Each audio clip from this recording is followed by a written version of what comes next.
그 일 후에 하나님이 아브라함을 시험하시려고 그를 부르시되 아브라함아 하시니 그가 가로되 내가 여기 있나이다.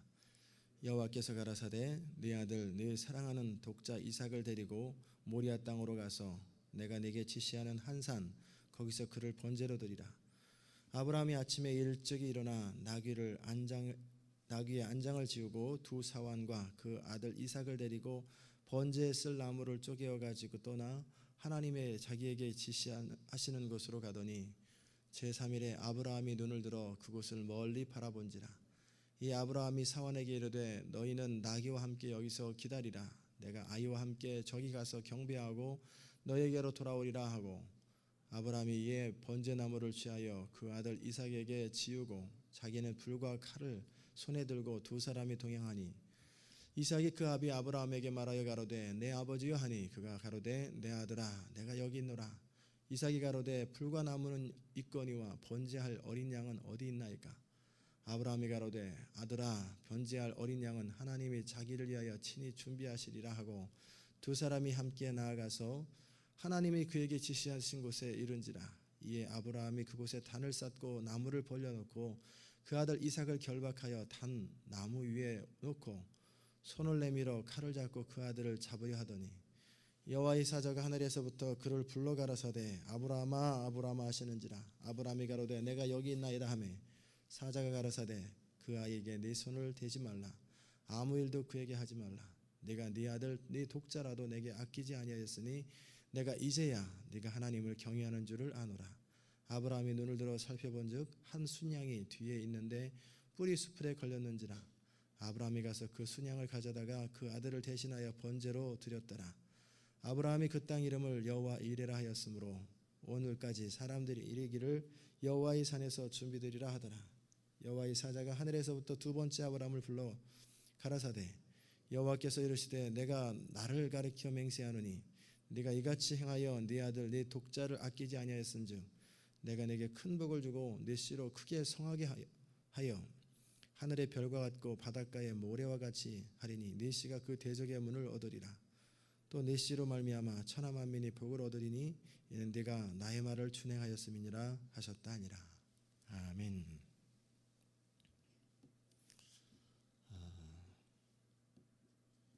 활용 점정이라는 얘기를 여러분이 들어보셨는지 모르겠어요.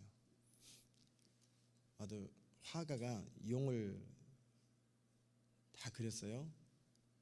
그런데 그 용이 날아가질 않아요. 그냥 마지막에 그 화가가 붓을 가지고 눈에다 점을 탁 찍으니까 용이 확 날아가더라는 거예요. 그린 용이 어디 날아가겠어요. 그러나 하여튼 상징적으로 마지막 뭔가 하나가 부족하다는 거예요. 뭔가 하나가 탁 채워지면 뭔가 일어나는 거예요. 물도 마찬가지예요. 물도 98도, 99도까지는 안 끓어요. 능력이 안 나타나요. 그런데 마지막 1도 차이가 별거 아닌 것 같은데 100도가 딱 되면 뚜껑이 열리는 거예요. 펄펄펄펄. 그러면 기차가 움직이고요. 99도일 때까지는 노력은 똑같이 하는데 99도일 때까지는 기차가 안 움직이고 파워가 안 나타나요. 또 힘의 법칙에 대해서도 제가 또 배웠어요. 풋볼 하시는 우리 집사님한테 배웠는데 힘과 힘이 부딪힐 적에요. 언제 부러지냐면 그 직전까지는 안 부러진대요. 그 직전까지는 도무지 불가능한 것 같고 안 부러질 것 같은데 어느 순간 그 선이 딱 지나가면 약한 것은 뚝 부러지게 돼 있대요. 이게 힘의 법칙이래요. 영적인 원리도 마찬가지고 마귀의 세력이 아무리 강하고 세더라 할지라도 그 비슷해서는 절대 안 나가요. 삐까삐까해서는 그거보다 조금 더 세야 돼. 하여튼 조금이라도 더 세면 그냥 상대방이 무너진다는 거예요. 그게 힘의 원리예요. 마찬가지로 우리 신앙생활에서도 마찬가지입니다. 참 수고는 수고대로 하고 열심은 열심대로 하는데 도대체 능력이 안 나타나고 그리고 뭔가 이렇게 열매가 나타나고 뭔가 늘 아쉬워요. 1%가 모자라요. 2%가 모자른다. 약간 뭔가 모자라는 느낌. 그런데 그것이 전부를 좌우하는데 그 약간 모자라는 게 뭘까? 사람마다 다 다를 수 있지만 오늘 저는 그 부분을 함께 여러분과 나누기 원해요. 하나님의 능력과 하나님의 그 성령께서는 우리를 통해서 일하기 원하시고 또 우리를 통해서 강력하게 역사하기 원하시는데 왜 뭔가 약간 한다고는 하는데 이렇게 발생이 안 되는 이유가 뭘까?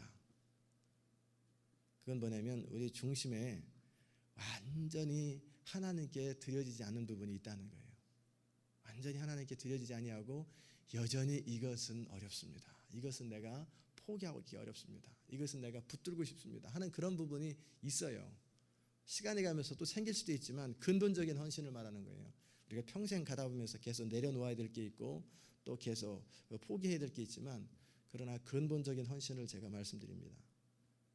그것이 이루어져야 하나님께서는 우리를 다 받았다고 생각하고 그리고 우리를 통해서 주의 나라가 확장되고 하나님의 성령이 우리를 통해서 일하세요. 헌신이라고 하는 것은 예수님을 따라가는 첫 출발입니다. 완성도가 아니라 첫 출발이에요. 그래서 예수님께서는 아무든지 나를 따르려거든 자기를 부인하고 또 자기 십자가를 지고 나를 따르고 또 나를 따를 때 전제 조건이 나보다 더 사랑하는 것이 있으면 안 된다는 거예요. 내 부모나 처자나 심지어는 내 야망이나 관습이나 습관이나 어떤 걸 할지라도 하나님이 내려놓으라고 할 때 걸리는 게 있고 뭔가 문제가 딱 이렇게 그거는 좀 안 되다. 그렇게는 안 하고 싶다. 그런 게 있으면은 그것은 출발을 자체를 못 하는 거예요. 아예 기차가 움직이지 못하는 것처럼 그냥 출발을 못 하는 거예요. 그러니까 그 선이 딱 지나가야지 하나님께서 우리 인생에 근본적인 평안도 주시고요. 그리고 우리 인생을 통해서 일하신다는 거예요. 근데 그 씨름을 우리가 얼마나 오랫동안 하고 있는지 몰라요. 그래서 여러분이 뭐를 내가 사랑할까? 하나님은 바로 그 동일한 일을 아브라함에게 하셨습니다. 아브라함을 하나님이 안 사랑하는 것도 아니고 그동안 하나님이 역사하시지 않은 것도 아니에요. 근데 아브라함이 진정 아브라함이 되었던 것은 뭐냐면 독자 이삭을 내려놓을 때야 비로소 네가 나를 사랑하는구나. 내가 너를 통해서 너의 후손을 통해서 나의 일을 이루리라. 하나님은 그렇게 말씀하시죠. 우리 주님 말씀하시기를 마음을 다하고 뜻을 다하고 성품을 다하여 주 너희 하나님을 사랑하라. 마음을 다하여 온 생각을 다하고 뜻을 다하고 의지를 다하고 힘을 다하여 하나님을 사랑하는 거예요. 그걸 하나님이 원하십니다. 왜 그럴까? 하나님은 사랑이세요. 사랑이신 하나님은 우리 것을 뭔가 뺏어가지고 너는 항상 모자르게 살아라. 너는 늘 부족하게 살아라. 난 네가 잘 되는 거 못 보겠다. 하나님은 그런 분 아니에요. 그러면 하나님이 굳이 아들을 이 땅에 보내서 죽게 하실 필요가 없지요. 하나님은 사랑이세요. 사랑은 나의 유익을 위해서가 아니라 상대방의 유익을 위해 살아가는 거예요. 그런데 하나님이 우리에게 정말 원하는 건 뭐냐면 네가 중심으로 나를 사랑하느냐. 두 번째 하나님이 또 원하는 것은 우리의 사랑의 핵심을 가만히 보면은 그게 타락한 인간의 사랑으로 모든 것을 사랑해요.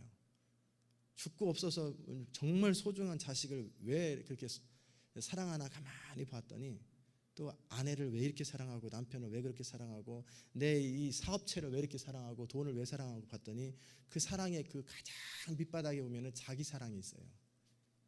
나 자신을 사랑하는 것이 그렇게 투영되는 것뿐이에요. 나 자신을 사랑하는 거예요. 결국 마지막 순간에는 나를 사랑하는 거예요. 근데 나는 내 목숨은 끊어지는 한이 있어도 내 자식을 사랑합니다. 그게 생존 본능이에요. 내 피가 내 생명이 자식을 통해서 전달되기 바라는 거기 중심에 자기 사랑이 늘 있는 거예요.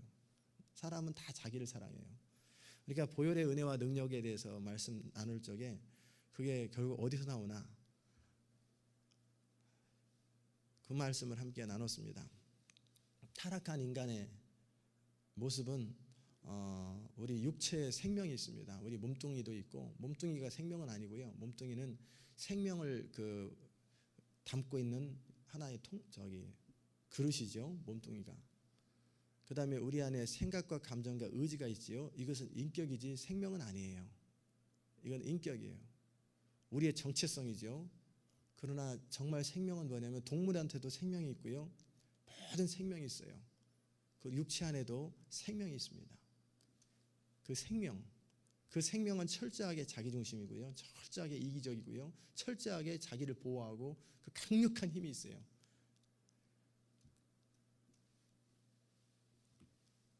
그런데 우리가 거듭나는 순간 어떤 일이 생기냐면 우리 영이 살아나요. 그리고 영 안에 하나님의 생명이 들어옵니다. 그 하나님의 생명은 오직 하나님의 영광을 위해서 살기 원하고 하나님을 뜨겁게 사랑하기 원합니다. 그럼 우리 육체에 있는 그 생명과 하나님의 생명이 서로 전쟁을 하는 거예요. 그게 갈등이라고 그랬잖아요. 우리 생각과 감정과 의지는 뭐냐면 내가 나 자라고 하는 내 생명, 나 자신이라고 하는 그 생명, 이기적인 그 생명을 따라서 모든 것이 오리엔티 돼가지고 내 생각이 나의 그 타고난 그 생명을 위해서 살아갈 거냐, 그것은 나 중심으로 살아가는 거예요. 모든 생각이 또는 감정이, 의지가 내 생명을 보존하기 위해서 모든 것이 오리엔티 돼가지고 살아가느냐, 세상 사람들처럼, 아니면 하나님의 생명, 그 하나님 그분을 위해서 모든 것이 오리엔티 돼서 살아가느냐, 그 엄청난 갈등들이 있는 거예요. 예수님은 보혈을 통해서 우리를 구원하시고 우리 영을 살리셨어요. 그리고 우리 영 안에 하나님의 생명을 넣으셨고, 그리고 그 생명이 우리를 완전히 다스리기 원하는 거예요. 우리를 다스리기 원한다는 건 결국 뭐냐면 우리 육체적인 생명은 죽이기 원하는 거예요. 우리 자아라는 것, 우리 자신이라는 것은 완전히 죽이고, 내 것이라는 것은 다 죽이기 원하고, 내 몸 자체까지, 몸도, 몸은 통이니까 몸도 주님을 위하여, 그리고 우리 생각도 주님을 위하여, 우리 감정도 주님을 위하여, 우리 의지들 주님을 위하여. 그래서 우리 의지가 계속 선택하는 거예요. 우리 의지는 굉장히 소중합니다. 그래서 우리 의지가 나 타고난 내 육체의 생명을 위해서, 나 자신을 위해서, 자아를 위해서 존재할 거냐, 계속 모든 것을 이렇게 이쪽으로 동원할 거냐, 아니면 하나님을 위해서 모든 걸 동원할 거냐, 이 중간에 선택을 의지가 하는 거예요. 선악과를 먹을 거냐, 하나님을 생명나무를 먹을 거냐, 그때 선택하는 것처럼 이 의지가 계속 선택하는 거예요. 그럴 때 이것은 이 옛 생명이나 옛 자아나 나 중심의 이기적인 그런 모든 죄의 세력들은 죽은 것으로 간주하고, 내가 하나님을 따라 산 것, 죄에 대해서는, 나 자신에 대해서는 죽은 자로 여기고 하나님을 따라 살아가는 것을 내 의지가 하는데, 의지가 계속해서 그 영을 선택하는 거예요. 그리고 성령을 선택하는 거예요. 그러면 성령께서 어떻게 하냐면 우리 인격을 존중하시면서, 의지 안에 인격이 포함되어 있죠.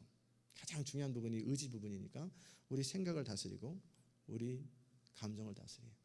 우리 어저께 우리 감정에 대한 부분을 다룰 적에도 그랬잖아요. 감정은 보통 환경에 영향을 받고 생각에 영향을 받는데, 이제는 그런 것이 아니라 우리 내면의 그 성령과 우리 영의 영향을 받도록 감정을 향해서 명하는 거예요.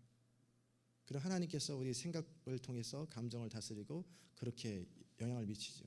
이런 과정 속에서 하나님이 원하시는 것은 그 애정, 그 애정을 보니까, 뭔가를 사랑하는 것을 가만히 보니까 내가 왜 그렇게 집착하고 사랑하는가 봤더니, 그 옛 생명, 옛 육체의 생명을 위해서 필요한 것들을, 내 생명 자체를, 목숨 자체를 보존하는 것, 이게 중요하잖아요. 그리고 내 것, 내 가족, 내 부모, 내 것이라고 포함되는 모든 것에 대한 집착들이 있어요. 굉장한 집착들이 있습니다. 이게 나를 보호하는 하나의 그 툴이고, 나를 보호하는 관계들이니까, 이런 부분에 대해서 예수님은 끊기를 원하는 거예요. 그리고 나서 순수하게 이제 하나님을 정말 사랑하고 이제 모든 것이 하나님께 드려지면은 어떤 일이 생기냐면 이런 일이 생겨요.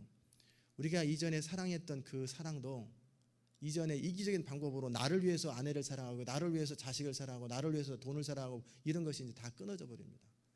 그 다음에 다시 새로운 마음으로 정말 사랑하게 되는데, 이제는 그 사람을 위해서 그 사람을 사랑해요. 우린 나를 위해서 하나님을 사랑하고, 나를 위해서 아내를 사랑하고, 나를 위해서 돈을 사랑하고 다 그러는데, 이제는 그렇게 안 돼요. 사람을 사랑해도 그냥 그 남편 자신을 사랑하는 거예요. 나에게 해를 끼치든 안 끼치든, 나에게 유익하든 유익하지 않든 그 사람 자체를 사랑하게 돼요. 순수하게. 이전에는 항상 그 사랑의 동기가 내가 베이스가 돼 있어요. 그러니까 화도 나고 짜증도 나고 항상 그랬는데, 이제 나를 위해서 누군가를 사랑하는 것이 아니라 그 사람 자체를 사랑하는 거예요. 정말 사랑의 동기가 순수해져요. 하나님 그걸 원하는 거예요. 그게 안정적인 사랑이고, 그게 변함없는 사랑이고, 그게 정말 아가페적인 사랑이고, 그게 하나님이 원하는 하나님의 방법으로 사랑하는 거예요. 그러기에 우선순위를 항상 하나님께 두기를 원하세요. 아브라함에게 이삭을 바치라고 그럴 적에 저 이삭 좀 빼앗아야 되겠다, 그것이 아니라 이삭을 사랑하되 아브라함이 하나님의 사랑으로 이삭을 사랑하는 것이 아니라 자기 본능적인 사랑으로 이삭을 사랑하니까 그건 사랑이 아니다. 그건 집착이다.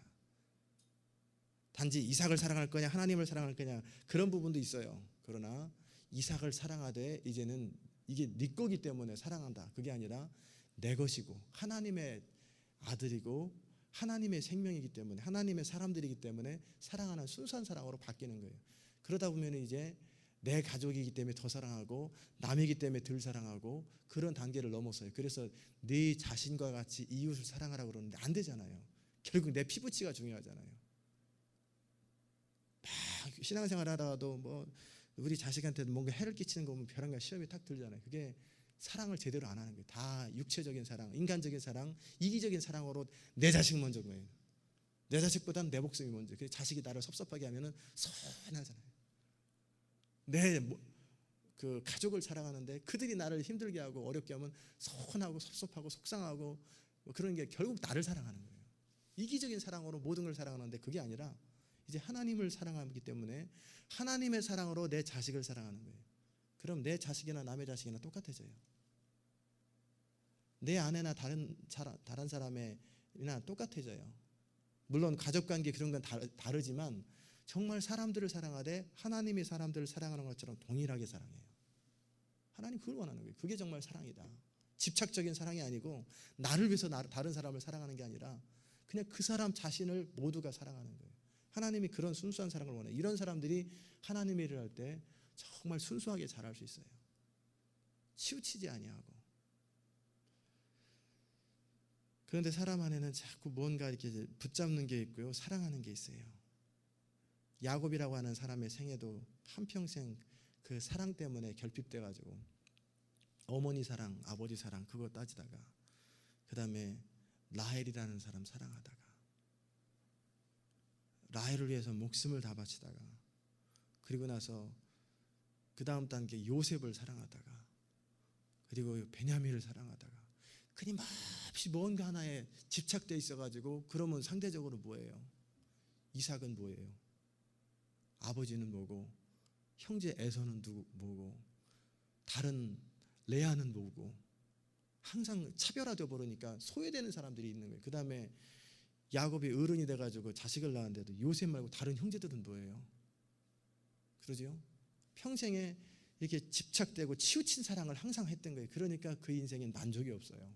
그러다 그 인생의 참 만족이 언제 시작됐냐면 베냐민을 딱 내려놓고 내가 마지막까지 붙들고 싶었던 것들을 딱 내려놓으니까 참 사랑이 뭔 줄 아는 거예요. 모든 자녀들을 골고루 사랑하고 모든 사람들을 동일하게 사랑하고 하나님의 사람으로 나뿐만 아니라 다른 사람도 소중하고 다른 사람의 가족도 소중하고 심지어 원수까지라도 소중하다는 거예요. 이 사랑을 하나님이 알기 원하는 거예요. 그런데 우리 인간의 혈육적인 사랑으로는 그게 어려워요. 어렵고 힘들고 그러니까 하나님은 어느 순간에 그것이 다 끊어지기 원하세요. 그래서 하나씩 하나씩 내가 사랑한 것 정말 집착처럼 사랑하는 것을 다 끊으세요. 쫙 내려놓게 하세요. 마지막 순간까지 다 내려놔요. 그러면 어떤 일이 생길 수 있냐면 뭔가 허해지는 것도 생겨요. 허해져요. 그러면 남는 게 하나도 없는 거예요. 뻥 뚫린 것 같고 막막하고 아무것도 내 안에 가진 것이 없는 것. 거기에 하나님의 사랑으로 가득 채우고 그 하나님의 사랑을 가지고 이제는 다시 사랑하는 거예요. 네 아들을 다시 사랑해라. 네 이삭을 다시 사랑해라. 지금까지 네가 평생 없었던 자식 쳐다보기도 아까운 아들 그냥 어떻게 할 줄을 몰라가지고 그렇게 했던 그 아들 어찌 보면 잘못된 사랑 그 사랑이 아니라 내가 너를 사랑하고 내가 네 아들을 사랑하는 그 사랑으로 너는 다시 사랑해라. 하나님 그걸 원하는 거예요. 하나님께서 우리에게 뭔가를 빼앗아갈 적에 그 빼앗아감의 의미는 우리가 가지고 있는 것이 화가 나서가 아니라 너 나보다 더 사랑하네? 그게 아니에요. 그거 보라. 정말 네가 사랑이 뭔 줄 알아라. 그 사랑의 베이스에 우리의 모든 사랑의 베이스에는요 다 나가 있어요. 나를 위해서 모든 걸 사랑해요. 아닌 것 같으죠? 다 나를 위해서 사랑해요. 그 사랑을 넘어서서 하나님의 사랑으로 모든 걸 사랑하는 거예요. 그럼 들의 풀 한 포기도 사랑하고 하늘의 태양도 사랑하고 모든 걸 사랑하게 돼요. 온 만물을 다 사랑하게 되고 하나님의 마음으로 품게 되고 동일하게 사랑하게 돼요. 내게 맡겨진 사람들이기 때문에 더 책임을 지고 하는 부분도 있지만 모든 사람들이 동일하게 되죠. 이 온전한 사랑으로 하나님은 우리가 사랑하기 원해요. 사울 왕에게도 그에게 소중한 것이 있었어요. 아말렉 족속을 치라고 그럴 적에 그는 자기 명예가 소중했고 그리고 재물, 황소와 기름진 수양들이 소중했어요. 재물이 소중했어요. 그러니까 그걸 드리지 못하죠. 에베소 교회를 향해서 계시록 2장에서 하나님이 책망하셨어요. 네 인내와 수고를 내가 안다. 그러나 너는 첫사랑을 버렸다. 사랑을 버렸다는 거예요. 우리의 마음에 뭔가가 빠져 있는데 그 뭔가가 결국은 뭐예요? 자기를 부인하는 것이 첫 출발인데 결국 나를 위해서 나를 사랑한단 말이에요. 모든 걸 사랑한단 말이에요. 이것이 아니라 이제 하나님을 위해서 모든 걸 사랑하는 사랑으로 바뀌라는 거예요. 그래야 우리의 사랑이 진정 순수해져요. 그러면 참 자유가 있어요. 그 자유가 진정한 자유예요. 그렇지 않으면 우리는 그냥 늘 뭔가에 이렇게 만족스럽지 못하고요. 진정한 평화를 잘 경험 못하고요. 늘 어느 순간에 원망이 있고요. 늘 섭섭함이 있고요. 늘 안타까움이 있어요. 왜 다 내려놓지 않았기 때문에. 하나님은 어느 순간 여러분이 소중히 여기는 것을 자연스럽게 빼앗아 갈 거예요. 저도 제 아들이 몇 살 때인지 잘 기억이 안 나요. 1살 때인지 2살 때인지 아주 이렇게 생명이 위독한 그런 순간들이 있었어요. 그때 제 마음속에 내려놨어요. 데려가시든 안 데려가시든 그건 뭐 하나님의 뜻이니까 알아서 하시라고. 그러면서 그나마도 없었는데 그 아들에 대한 집착도 딱 내려놓는 거예요. 이 아이는 하나님의 아이입니다. 살려주시면 잘 키울 것이고 데려가도 저는 뭐 어떡하겠습니까? 그러니까 그 아이가 다시 살아났어요. 우리 중심이 원하는 거예요. 내가 이 아이를 내 아이라고 여기지 아니하고 하나님의 아이로 키우는 거예요. 내 딸이라고 아니라 하나님의 딸. 이 교회가 내 교회가 아니라 하나님의 교회. 내 성도가 아니라 하나님의 성도들. 모든 것의 중심에 하나님 사랑이 다 베이스가 되는 거예요. 그렇게 될 때 진짜 순수하게 사랑해요. 치우치지도 않아요. 평생 집착하지도 않아요. 그러면서도 굉장히 자유롭고 하나님의 뜻 가운데서 모든 것을 사랑하고 품게 되지요. 하나님은 이런 사람 되기 원해요. 이게 진정한 평화를 경험하는 법이고요. 만족을 경험하는 거예요. 이런 사람한테는 막 그렇게 안타까워서 견디지 못하는 그런 것도 없어요. 근데 마지막 순간에 어느 순간에 하나님은 우리 자신의 뜻도 하나는 내려놓기 원하시고요. 인생의 목표도 어떤 계획도 모든 것도 다 내려놓기 원하세요. 그렇게 다 맡겨진 사람에게는 어떤 일이 생기냐면요. 자유가 있어요. 정말 자유로워요. 아무것도 소유하지 않는 사람처럼 자유로운 사람은 없어요. 제가 어느 순간 선언을 했어요. 무소유를 선언했거든요. 소유하지 않는 것. 물론 이렇게 내가 가지고 쓰죠. 제 이름으로 되는 것도 많아요. 그러나 그건 제게 아니에요. 언제든지 내려놓으라면 다 내려놔요. 아무것도 소유하지 않기 때문에 모든 걸 다 얻어요. 근데 내가 뭔가를 소유하면 그거 안 뺏기려고 계속 집착하잖아요. 무소유로 하는 거예요. 주신 것도 여호와시요 가져가시는 것도 여호와시니 여호와 이름이 찬송을 받으실지니라. 그게 내려놓음이에요. 그러면 진정한 어둠을 얻게 됩니다. 내려놓을 때만이 우리는 얻게 돼요.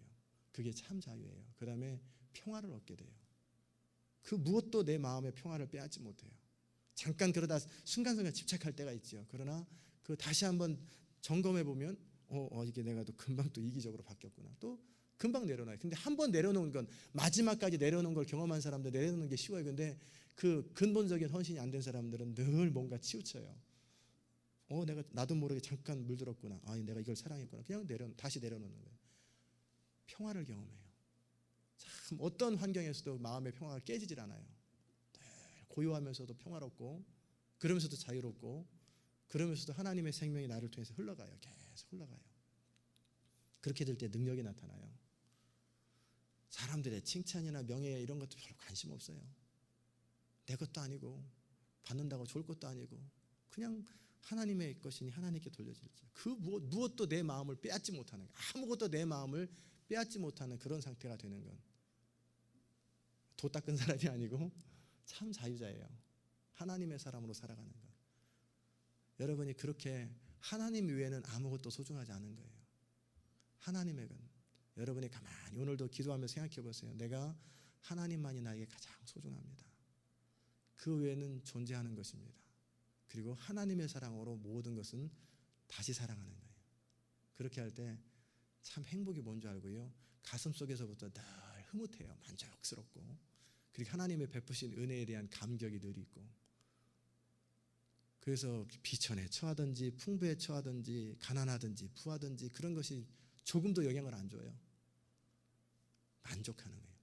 그게 자유로운 인생이잖아요. 하나님은 여러분이 그렇게 되기 원합니다. 자기 착각에 빠지지 아니하고 자기 사랑에 빠지지 아니하고 하나님의 사랑으로 모든 것을 사랑할 수 있도록, 그렇게 될 때 우리는 진정 사랑의 사람이 되고요. 그리고 진정 하나님의 우리를 향한 인생의 목적과 의도를 깨닫게 되고, 그렇게 될 때 마지막 1도가 올라가고 마지막 점을 찍는 게 되고, 그때서부터 능력이 나타나기 시작해요. 그때서부터 하나님이 우리를 통해서 일하는 것이 뭔지를 경험하게 됩니다. 이 축복에 넘치시기를 주의 이름으로 축원합니다. 기도하십시오. 하나님 감사합니다. 자유자가 되기 원합니다. 행복자가 되기 원합니다. 이것만은 정말 하나님이 도와주셔야 되는데, 이것만은 꼭 빼앗아가면 안 되는데, 이것만은 꼭 이루어져야 된다는 바로 그 집착 속에 얼마나 우리 사랑이 있습니까? 우리 인생의 목적이 있습니까? 우리 인생의 야망이 있습니까? 하나님, 주 예수보다 더 귀한 것은 없다고 하는 이 고백이 순간적인 감정의 고백이 아니라 의지적 헌신의 고백이 되게 하시고, 그리고 정말 하나님을 사랑하듯 이제는 하나님을 사랑하는 것이 가장 그 모든 것의 밑바닥에 출발이 되고, 그 사랑으로 다시 아들을 사랑하고 다시 아내를 사랑하고 남편을 사랑하고 그 사랑으로 교회를 사랑하고 그 사랑으로 모든 사람들을 다시 사랑하게 하시고, 그 사랑의 베이스에 이기적인 나 중심의 사랑이 아니라 하나님 중심의 사랑으로 모든 것을 바라볼 수 있도록, 그리함으로 참 자유와 평화와 만족과 기쁨과 감격이 있도록, 그래서 주신 것도 여호와시요 취하시는 분도 여호와시니 여호와 이름이 찬송을 얻으리이다. 그 참 만족과 자유가 있는 인생이 되게 하여 주옵소서. 이 새벽에도 주의 음성 듣게 하시니 감사합니다. 주님 함께하여 주옵소서. 예수 그리스도의 귀하신 이름으로 기도드리옵나이다. 아멘. 우리 이 시간에 함께 기도하십시다.